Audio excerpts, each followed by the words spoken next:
Thank God you were taken up with the cable car to this mountain. Because if not, you saw the snake path, Brooke's option.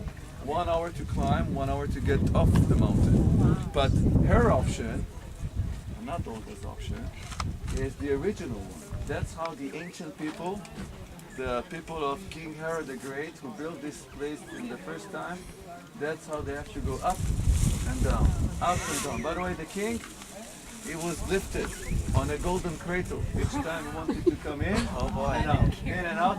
I don't envy the slaves, because it was very fat, very large. Now,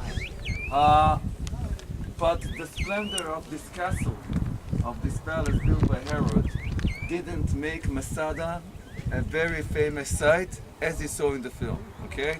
What made it very famous was the second story that happened after the death of Herod the Great, okay?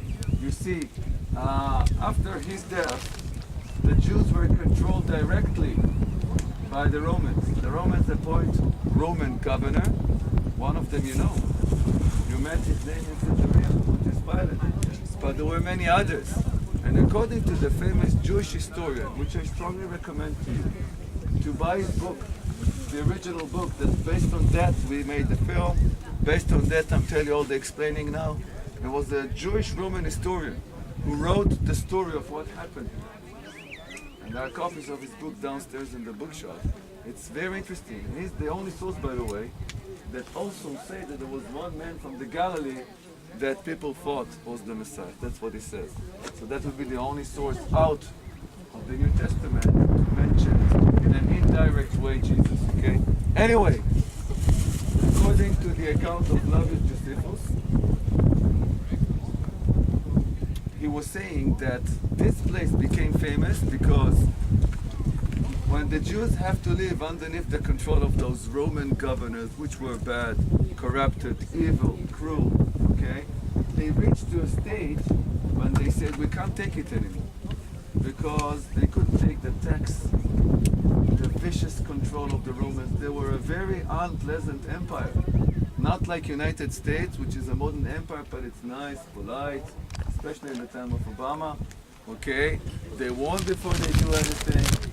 You can't forget about that with the Romans. It was some of the worst examples that the world ever knew of a cruel, vicious empire that won't hesitate to crush you down as long as you don't do what they tell you to do. And Flavius Josephus is saying that Pontius Pilate considered to be a righteous among all the rest of them. That basically was saying that each and every one of those Roman governors were scumbags. Okay, that's what they were. He said one was worse than the one that was before him.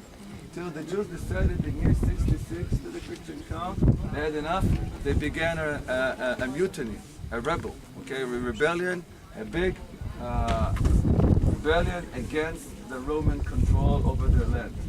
Now at the beginning they were quite successful. Even they were surprised because they didn't have a reputation of expert warriors. The Romans did, okay? But the Romans kept their land at the beginning with some, troops of military which were not so, how to say, successful, not elite troops, okay?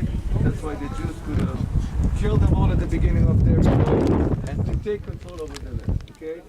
But then, unfortunately for them, the Romans were very annoyed from that, and the Roman Caesar, Nero, gave an order to his generals to command his divisions of legions. Now, the legions of the Roman Empire army was the most skilled and trained military forces, and they were sent from out of the land of the Jews, from Egypt, from Syria, from what is modern Bulgaria, okay? It was a Roman legion, and they came together with the Roman general, and they began to take back what they thought belongs to them, the land of the Jews, okay? Till they came to Jerusalem in year 70. They broke down the walls of Jerusalem, like you saw now here in the film, and they took the city, they destroyed the temple, and they sat down to think what to do next.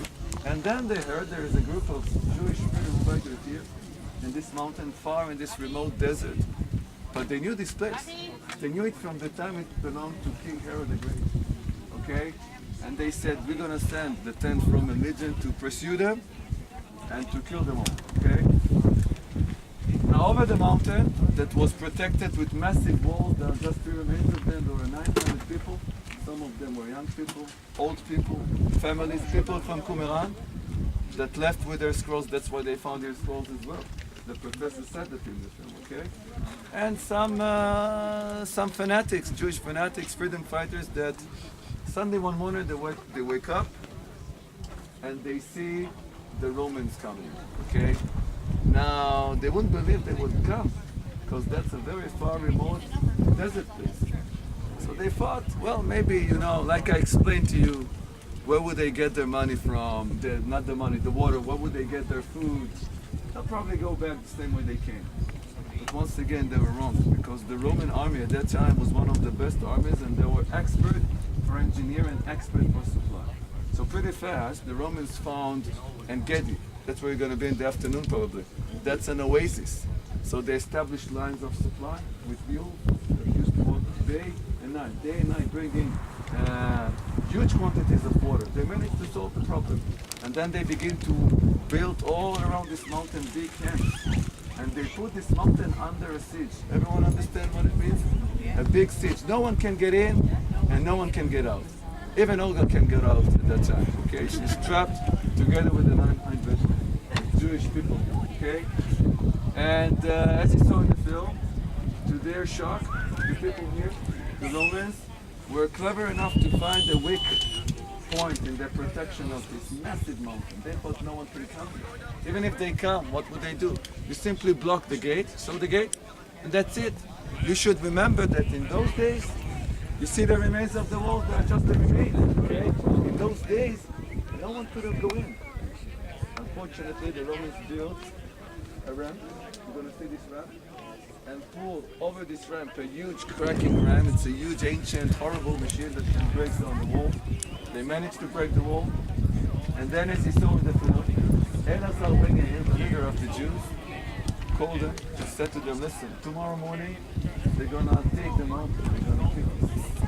They're going to send us to slavery. What should we do?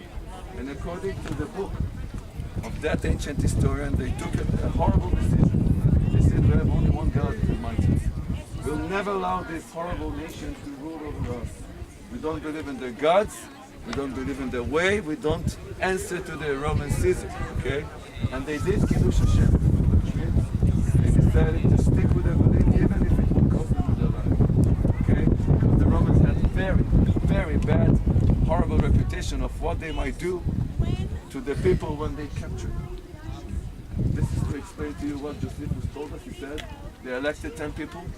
Those 10 people's job was to kill the families, their own parents. And then they elect one person that should have killed the remaining 9. And that one last person fell over his sword. And then, as you saw in the film, when the Romans came the next day, they found here no one except of 2 women and 3 children that told them, according to the ancient author of the story. Okay? And that's the myth of Massada. The people here prefer to fight till the end for their freedom and for their belief.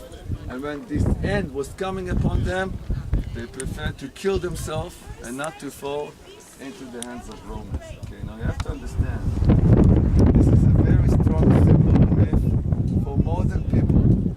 Okay? For modern people, when they finish their training in the modern military we have here, they will come here to swear off to protect this country, saying, and listen to what they say, they do it normally at night when the park is closed for tourists. They say, for a second time, Massada shall never fall. That's what they say. Sometimes when you see pilots, you might see them today, they do maneuvers or training, or they graduate their training. They will fly in formation from the air of Air Force aircraft to salute this mountain, staying also in the jet for a second time. Massada will never fall. And Massada stands for the whole modern country that you saw. And if you mentioned yesterday the Iranian problem, that's what we say to ourselves. We'll never allow Massada to fall again. So you have to understand, it's a very, very strong symbol to the Jews. Okay, they prefer freedom and freedom of worship and to believe in their gods and their way of life to slavery.